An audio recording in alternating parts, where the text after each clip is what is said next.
and welcome to another episode of the Turn Up For What podcast, talking your Houston Texans straight from the Great British Isles in terms of where things have kind of got to, and how do you view the kind of process that this club's been in so far this off-season, because there's a hell of a lot that's happened. I think the biggest thing is that there's a new kind of found hope and a little bit more of a contingency this year. You know, a lot of the players that they brought back, they wanted to return to Houston. They wanted to be a part of the organization. A lot of the names that they were targeting were players that they thought were going to be a part of the second phase, and really just veterans who could teach the young core players. There was only about two major moves that I think will be traditionally impactful this year. Steven Nelson at the opposite cornerback of Derek Stingley Jr. is a massive move because if he has played in a zone-heavy formation before with both the Steelers and with the Kansas City Chiefs. So it is a natural fit for the style of defense that Lovie Smith wants to run, and they need to upgrade at the boundary cornerback position. They were one of the worst last year when it came to boundary cornerback play. You know, nickel defender Desmond King had to play on the outside because at times he was the best overall boundary defender. So that's an upgrade. And then I think the addition of Marlon Mack, you know, he has shown in the past his ability and power to work up the middle of the field and get those hard yards. He's averaged about 4.6 yards per rush attempt in his two breakout years with the Indianapolis Colts. And this is an organization that finished last year dead last in rushing and a franchise worst 3.4 yards per attempt. So anybody that they could bring in the run game is definitely going to be worth at least a conversation starter. But the reality is that they finally move off to Deshaun Watson, who's dealing with his own legal troubles still with the Cleveland Browns. They get 6 overall draft picks, including 3 future first-round picks, 1 in 2022, 1 in 2023, 1 in 2024, plus those extra mid-round selections. So not having that black cloud and questions and concerns of if Watson will return, what's the value for him on the market, who's interested in adding him, when they can move off of him. Now that that's done, Nick Caserio can finally actually take this team and put it in the right direction without any negative connotations surrounding the organization of Watson's legal troubles and that major question being asked, which is a good thing. But they're still a long ways away. I don't think anybody out there is going to admit that this is a team that just because they go ahead and free themselves of Watson and have a good enough quarterback in Davis Mills from last season back under center, they have improved. I mean, and at most the win-loss total by Vegas odds is still 4.5. I think that's a very fair number. I think that at most they're about a 6-win team, and that's if Mills continues to develop the way that he is and the rookie class does come in and immediately impact this team. But again, I think that Lovie Smith is a good coach when it comes to player personnel. Players enjoy playing for him. There's a sense of urgency on the defensive side of the football this year, at least in training camp. And those are all signs of progression, but there's still a lot of question marks and future concerns for when they're actually going to be a viable contender. But at least we now know that there's a sense of purpose and somewhat of a light at the end of the tunnel with Caserio going into year 2. Yeah, no, absolutely. I think moving on from the Watson situation was good for everybody's sanity far less anything else. And I think obviously that still got a lot to play out in terms of what we find that actual suspension is. Obviously we've just come through mini camp and OTAs. Cole, you were out there for a lot of it. First of all, what's the dynamic like this year where you've got there's a number of your colleagues from other news outlets who have left, have not been replaced. And I've had a couple of conversations about that for the reasons why. I won't speculate necessarily on that in terms of some of the environment that's put out there and sort of digital landscape. But what was that like? And is that noticeable just when when in the media availability and just kind of less people there? Is that something you noticed in terms of that dynamic? To an extent. I mean, change comes at all times, especially in this industry. But, Yep. I guess it's a loss for one, but a win for me because it gives me more questions to ask and gets me a little bit more better acquainted with the players, especially the younger players like Jalen Petrie and Christian Harris and Keynon Green, who are expected to be franchise cornerstones going into year 2 of the Caserio era. So it is a different dynamic.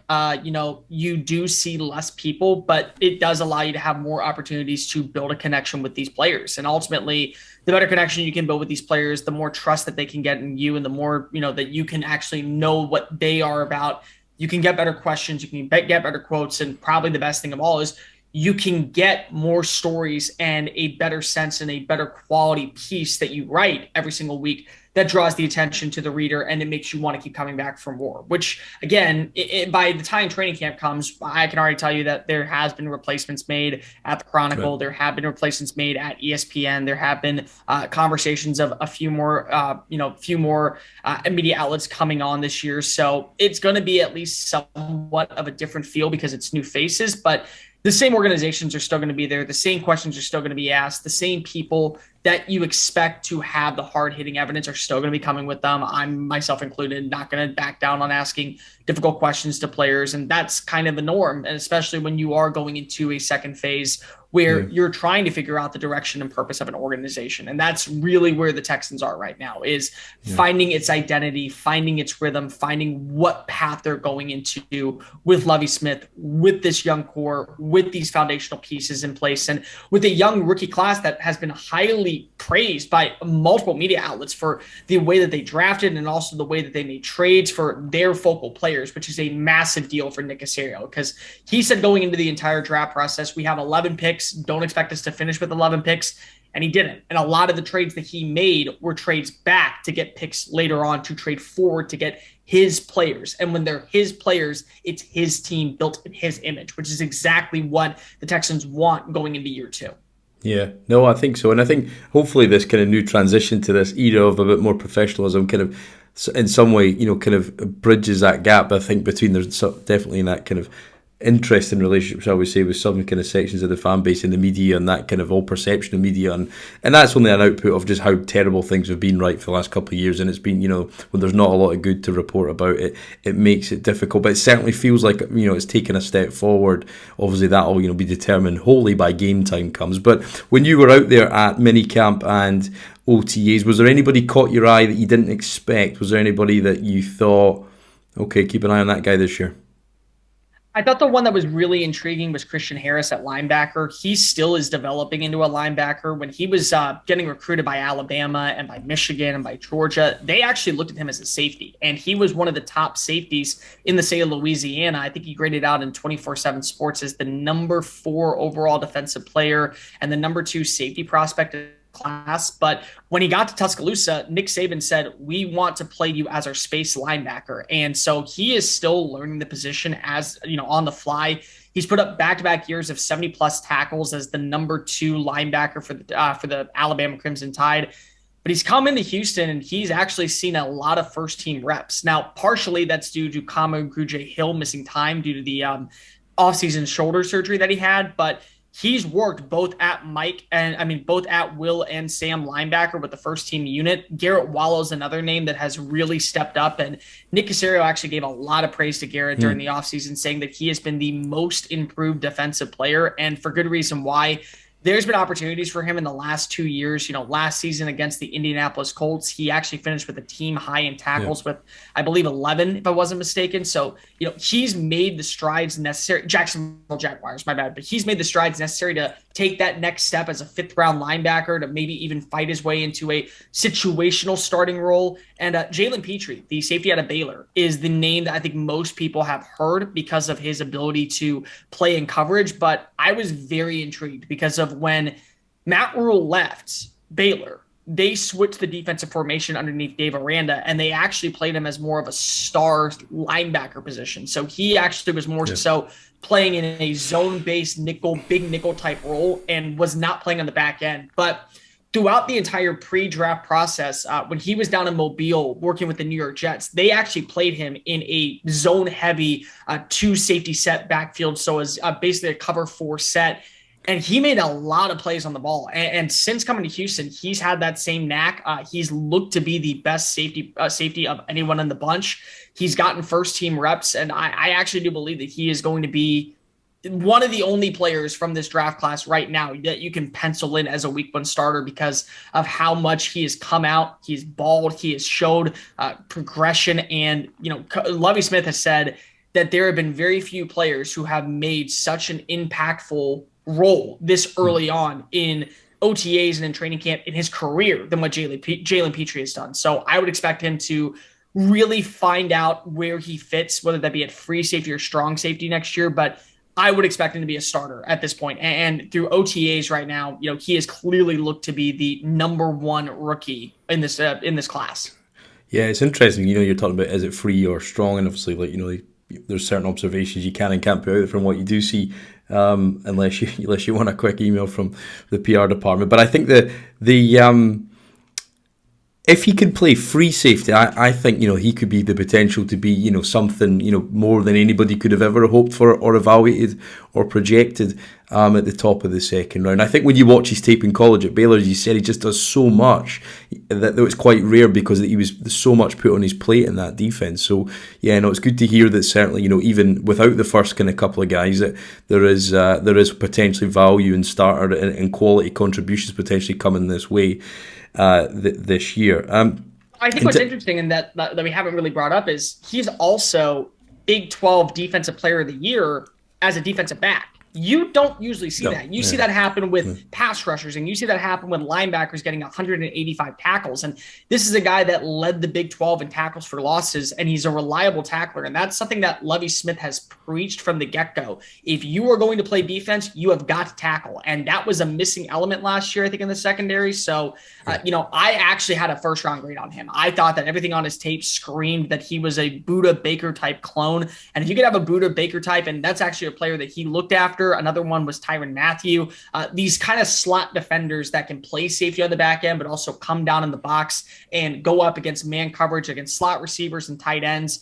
That's going to be his role. So I think that it's really interesting to see how the dynamics of the NFL is changing to where you're adding in these role players who are safeties, but they really are a bit of a linebacker / cornerback type because of they have to hit, they have to tackle, and they have to be able to play in coverage. And so far, that's been the biggest adjustment for Petrie, and he hasn't missed a beat. And if he can do that, imagine him with a full 17-game season where he's just improving every single week. There's an opportunity for him to be better than Buda Baker very early on in his career. There's an opportunity for him to be considered one of the better slot defenders and maybe even young safeties on the rise by year 2. Yeah, and I think we've seen that trend probably for the last 3 or 4 years, that positionless defense. I think without your front guys, you've got to have people that can play multiple roles to disguise what you're doing and keep quarterbacks guessing, I think, when they're trying to diagnose the coverage. I think in terms of kind of some of the changes and what we expect to the defense and what we maybe expect with the offense, obviously be a fullback this year. I think that's definitely a definitive that we've heard from the club. But it's early days yet. But was there anything you noticed you thought was massively different to last year in terms of the way this team set up to defend and attack? I think that you're going to see a lot more 12 personnel run this year. Last season, Houston was, I think, the number one team when it came to 13 personnel with 3 tight ends on the field. Yeah, so I do think that you'll see that same trend. The one thing that Tim Benovich, the new tight ends coach, said that when he was working with Pep Hamilton in Indianapolis, when he was the offense coordinator, was they were a tight end friendly unit, and they wanted to get the tight ends involved in the passing attack. They wanted to get the tight ends involved in the rushing attack. And when you kind of look at the situation that you have in Houston, you have kind of that similar format that you had with Andrew Luck. Colby Fleener was really more of a flex tight end. You have that in Brevin Jordan. You had your inline blocker in Jack Doyle. You kind of have that with Pharaoh Brown. I think that with Tegan Kirintano from Oregon State, the 5th round pick, the hope is that he will at least become a very well-rounded blocker. And one of the players that he modeled his game after was George Kittle, who when he was in college at Iowa really was known for his blocking demeanor and not his, catch radius. So potentially you could see that, but they're going to run the football. They're going to run the football. And even though that they finished dead last in rushing, a season ago, that is what Pep Hamilton wants to do. And that has kind of been the case. You're watching the offense line up in 12 personnel to where they added an extra blocker. You're watching the offense play downhill. You're watching the team have a lot more power rushing formations this year than they did last year. So that isn't to say that they are going to pass the ball, because they clearly need to. When you have Brandon Cooks and you're hoping that Nico Collins, who really has stepped up this past offseason working with Mills, and the potential of John Mechie in the slot, plus other guys like Chris Moore and Chris Conley that can at least add some value to the roster, they're going to pass the football. But this is going to be a very run-heavy formation, and it's going to be a very tight end-friendly formation. I would not be shocked to see Brevin Jordan lead the team in touchdowns, especially red zone touchdowns. That is exactly the type of offense that Pep wants to run. And that probably is, kind of a case of why they brought him in was they realized that they needed to get better on the ground game. They needed to get better up front with pass protection and run blocking. So adding in a guy like Hamilton that likes to run a lot of run heavy formation, power moves up the middle, that style of offense, that's going to be something that I think pushes guys like offensive linemen and AJ Cann and Kenyon Green to be better. And it's going to push Titus Howard to fight for a new contract extension. And it's going to push these guys to overall improve, because if not, Houston comes in next season with over $45 million in cap space that way they can go out and spend a little bit on the offensive line. And then a year later, they have the league's highest cap space at $182.1 million. So in the next 2 years, if the offensive line is not improving, but Pep is getting the most out of Davis Mills, he's getting the most out of the tight ends, he's getting something out of the run game, he's not going to be in jeopardy of losing his job. But AJ Cann is, and Justin Britt is, and potentially, Laramie Tunsil could be traded and they get a first round pick that they use on an offensive tackle. There's going to be moves made in the current, future of the organization on what happens next. Yeah, no, definitely. I think that's going to be the acid test, I think, this year, if we're going to see genuine improvements. Is can they run the ball on the ground? Can they move it? Can they get the hard yards and sustain drives and take the pressure off the passing game? Because last year there was far too much pressure, imbalance, became predictable at times, and there was a lot of repetition of kind of similar plays out, just at different looks that Tim Kelly used to run. So hopefully the power running game can suit them. I think the question for Miko is, does Laramie want to play that? Is, because he's not a great run blocker, is Titus Howard actually better as a zone guy just because he is a bit more athletic for his size? So that's the question. But I think the one guy we need to talk about is Kenyon Green. You touched on him there. First of all, did you think that his tape in college warranted that selection spot that early in the first? Did I think that early in the first? No. Did I think he was a first-round talent? Yes, I did. I think the biggest thing is that when you look between him and Zion Johnson out of Boston College, they each counteracted each other. So if you wanted a plug-and-play pass protector for a pass-heavy offense, Zion Johnson was the pick you want to go with. But if you're trying to improve your run game, you're trying to become a better run blocker, then Kenyon Green was the right pick, because Green has over, I think, 3,000 snaps, over 1,000 snaps in run blocking at Texas A&M during his 3 years. And A&M was one of the more efficient teams running the football in the SEC for the last 2 seasons with both Isaiah Spiller and Devon Achane. Spiller averaged about 5.5 yards per carry, and Achane led the SEC last year at 7 yards per rush attempt, which was over a full yard more than Jaquez Hunter of Auburn. So they had a really good power run formation at Texas A&M, and in large part, Green was part of that solution. So do I think that you could have traded back a little bit more, maybe gotten an extra third-round pick, maybe even gotten an extra maybe even gotten a second-round pick, and you would have still had Green available? Absolutely. But when you look at the value of what you traded back from 13 to 15 to allow Philadelphia to move up and get the selections that you did, according to ESPN FPI rankings, that was worth the second round grade value. So you're getting your guy and still getting enough picks that eventually were transitioned and used to move up and get Dameon Pierce. They were used to move up and get Tegan Kirantano. So they were utilized properly to where you got your players. But again, like first round talent without question. But top 15 selection, that's kind of the hesitant part. But you kind of take the grade with the pick and the trade plus the selection, and it averages out to be probably about a B. Yeah, I think because he'll always be compared to Jordan Davis and Kyle Hamilton, which in all likelihood, you think one of them is going to turn out to be a star, because they were in a lot of people's top 10 kind of players, or there or thereabouts, at least top 15. So to pass on them, to take a guard is a bold move. So what do you think his... what do you think his profile, and how does that lend itself towards his power running scheme, and what do you kind of expect? Do you expect him to clear out Max Sharp in day one, start day one, and just be a stalwart there, or what's your kind of expectations for Kenyon? Because he's not played much in OTAs, you've probably not seen him out there, he's been injured to this point. I would hope that he is the starting offensive guard, because plain and simple, Max Sharping is not getting the job done, and they brought in AJ Cann to basically replace what you're losing on the right side of the offensive line, but that doesn't really solve your big issue on the left side, which is where Green, I think, is going to fit in long-term next to Laramie Tunsil. I think the biggest question mark with a guy like Green is, where is his profile fit? Some people still are viewing him as an offensive tackle. Some people view him as a guard. I personally view him as a guard with tackle range. He reminds me a lot of Elton Jenkins of the Green Bay Packers, a guy who can probably play tackle in a pinch, but you want him inside because of his run blocking ability. And I think that's the main selling point, is that they need to get better in the trenches. They need to get better on the ground game. They need to be able to have a player who has multiple starting experience against really premier pass rushers that will work inside, especially in that B gap role. And that's where he's done a good job.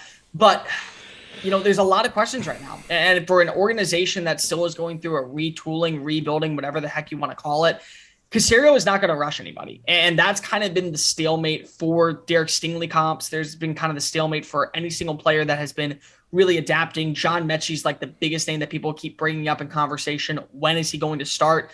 If he's not ready to go week 1, they're not going to play him. If he's not ready to go week 7, they're not going to play him. These are long-term investments that they believe in for the future. And that's kind of where you're sitting right now for the likes of Houston, is they brought in these names because they believe that they're going to be part of the foundational spots. So if he's struggling with pass pro, then Kenyon Green's not going to start week 1. He's going to start hopefully by week 8, week 9. If he is dominant in all of preseason and he's improving as a pass protector and as a run blocker in training camp, then yeah, he is going to be the starter. But there's a lot of question marks for a guy that we have very little know about right now, because if he was out for all of OTAs. And those are things that maybe aren't that big of a deal. And then when you get pads on, you can see the level of expectation on where he kind of fits.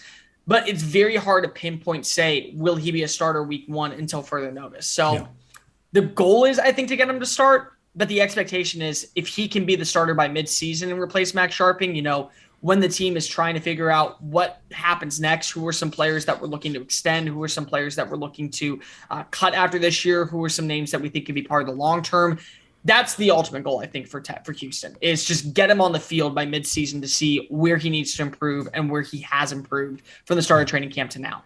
And I think when I go back to the games I watched, I saw, if you look at his LSU tape, there's some ropey moments in pass coverage, but then his pass sets, but some good ones and good play recognition. There's some elite traits in there, and you can see why he was such a big time prospect. What do you think Kenyon needs to get better at to round off his game? Because obviously these guys have got a huge jump, particularly in the O-line. They've got to build chemistry, but ultimately they've got to get the pad level right, the technique, they've got to get the kick step, everything. They've got to get the alignments. There's so much to learn all very quickly in the blink of an eye. What do you think he has to get better at to be reliable, even if it is mid-season, like you said? To me, it's pad level. Like, that was the biggest thing I noticed when he was at Texas A&M, was he would always play high. And the good news is that he had really good footwork to make up for it at times, especially in run blocking. But his pad level would always be feeling like he was lurching. He was leaping. He was trying to go ahead and just kind of extend plays when he didn't really have to. He could wait for the blow to come to him, catch himself, and then fight off that way. But there's been times where it's worked. I mean, when he played against Will Anderson out of Alabama, he did not allow a single pressure against Zach Calzada. He did not allow a single sack. And that was the guy that many people said should have won the Heisman Trophy last year. So when you limit a guy like that's production, I mean, you're doing something right, but pad level is probably number one. Lunging is probably another thing. The other thing that I've always noticed about like these kind of hybrid players when it comes to guard/tackles is the penalty counts, because of a lot of times you get away with it when playing on the edge. You rarely get away with it on holding calls, especially up the middle.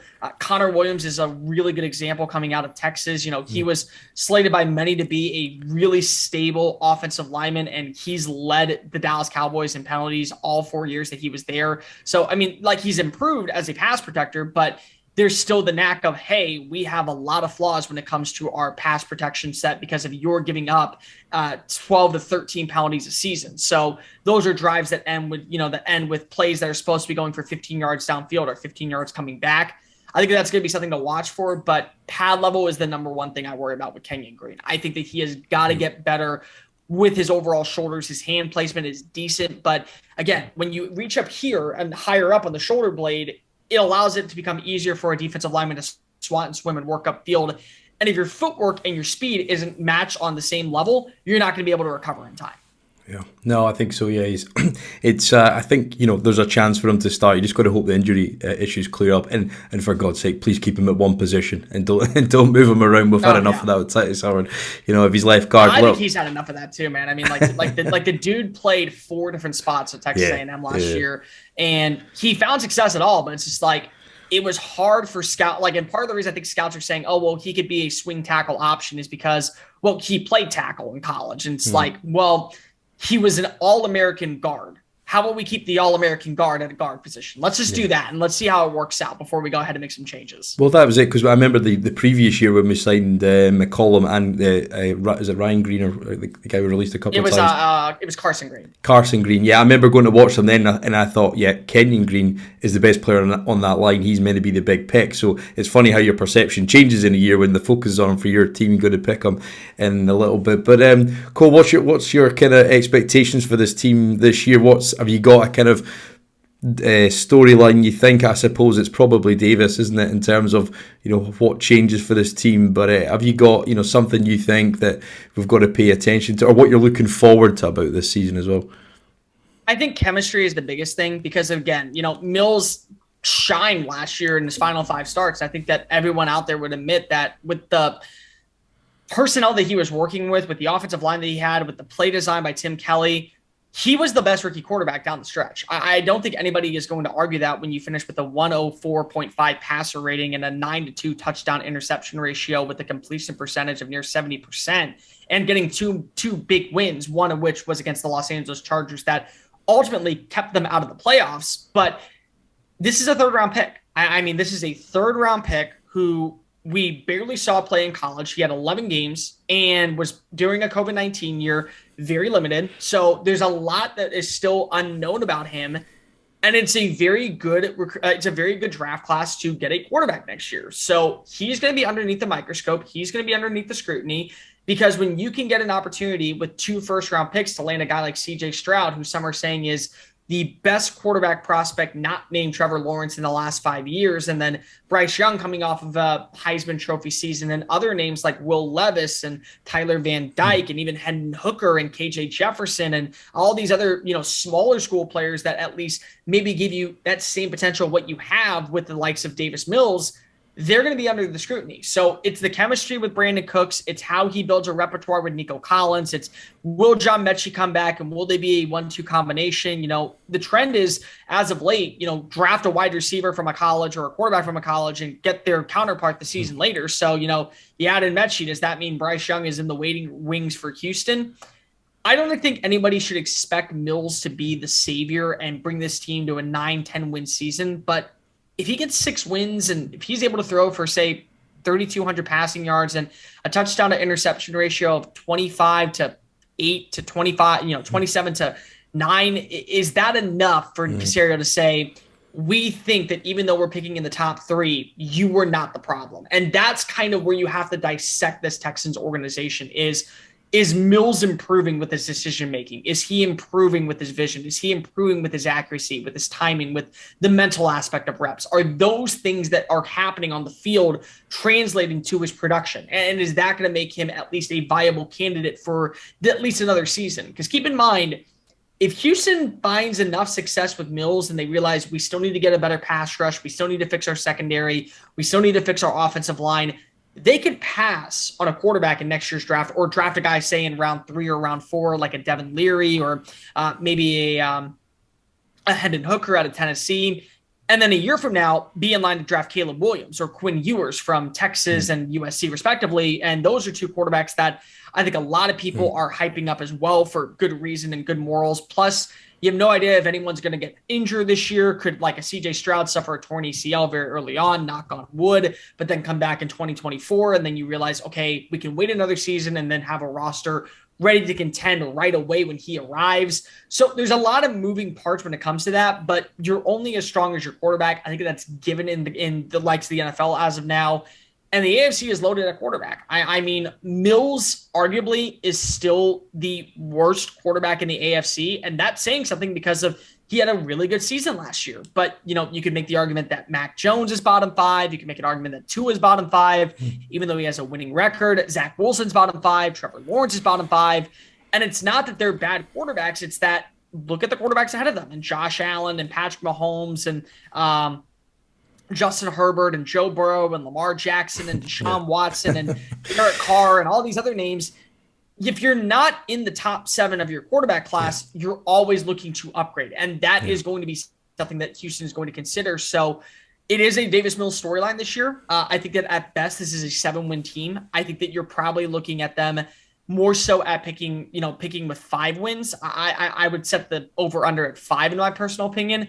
But I also will say if Mills can do what he did last year, Houston's not going to get the number 1 pick. And I think that that's kind of like a slap in the face to fans because fans want that number 1 pick, but they also want to see Mills Mafia actually explode. So there's kind of that common ground. Where do you fit with this? And that is really where, I think the storyline goes this year for Houston. Is Mills the future? Well, that's it. And I think when you look at the context, even this year, all that has been proved, okay, is the run game better? That's the big question. Year one of a new scheme, going into a new head coach, only one proven passing option out there for him, really, in NFL terms. So it's going to be challenging. You just don't want to get caught in no man's land of being, a certified guy that's at the top of the order. You're just slightly out of reach, but we do have the 2 picks to potentially flex. So there's a lot to be decided, as you said. But Cole, final question for you this week. In terms of what you look forward to the season, is there one thing? Is there a road trip? Is there something that you're looking forward to the most, or is it just to be about football and back at football again? I'm going to be keeping a close eye on the Deshaun Watson situation because of if we've seen anything, the way that the suspensions go, his first game active could very well be a return to Houston on December 4th when the Cleveland Browns come to town. That's going to be the one I'm going to be paying close attention to. I'm also going to be watching their games against Tennessee and Indianapolis. I think that a lot of people are hyping up Indianapolis as this really rebounding team, and there's still question marks with Matt Ryan. There's still question marks with Ryan Tannehill. Could they find a way to maybe sneak a win in there, get an upset, and finish once again 3-3 in the division? And what's going to be the overall play with Doug Peterson and Trevor Lawrence in their connection in year 2 for him? The Urban Meyer situation was a cluster mess by all means, and I don't think that anybody would deny at this point. If buyer's remorse should come back, they would have gone in a whole different direction, and just to see what they had with Lawrence and see if he is really living up to standards. So I think that's going to be something to keep a close eye on, especially now they spent money in free agency this offseason. Could you see Houston at least maybe go 3-3? And those divisional games, there are questions. Last year they did win both games against Jacksonville. They did get an upset over Tennessee, and they almost got a second one. If you were to give Mills maybe 2 more drives, are we talking about Houston finishing the year off with 5 wins last year? And if they have 5 wins, do you keep David Culley? And do you have these teams? And I think those are questions that you kind of want to see moving forward with Houston is where do they sit in the pecking order in their own division? Yeah, no, I think so. Well, Cole, thank you very much for your time. Great to join us again. Hopefully try and speak to you throughout the season. There's going to be a lot to be decided. They keep it interesting at the very least. But Cole, thank you for your time. I appreciate it. Anytime. Thanks for having me.